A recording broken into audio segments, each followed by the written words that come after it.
Dahil tama nga ang inuwika ni Dr. Jose Rizal. Kabataan ang pag-asa ng bayan. Pero paano kung sa murang edad pa lang, wala pa kaming muwang, kurap na ang bayan? Sinasabi nila ang kabataan ng pag-asa ng bayan. Pero paano kung ang bayan ang paulit-ulit kang dinilala mo ng sariling bulok na sistema? Korupsyon. Parang halimaw na walang panikala, nilala mo ng buwis. Sinusuka ang pangarap.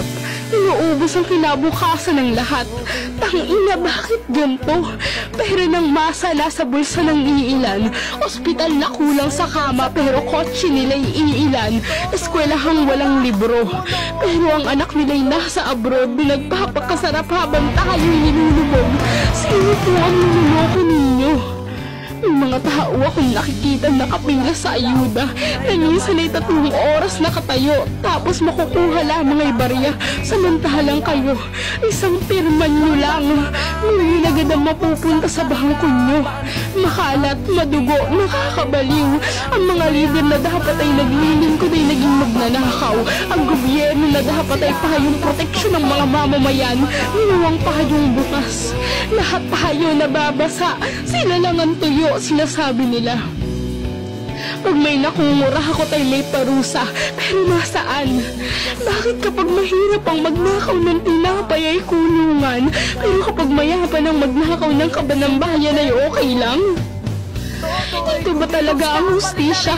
O ito ang tinatawag ng demokrasya? O laro lang ito na may mga hawak ng baraha at tayong nasa masa? Lagi na lang tayong talo. Lagi na lang tayo ang naaagrabyado dahil sa pinili nating mga taong magseserbisyo. Kaya heto ako, sumisigaw. Hindi po kami bulag. Hindi po kami pipe.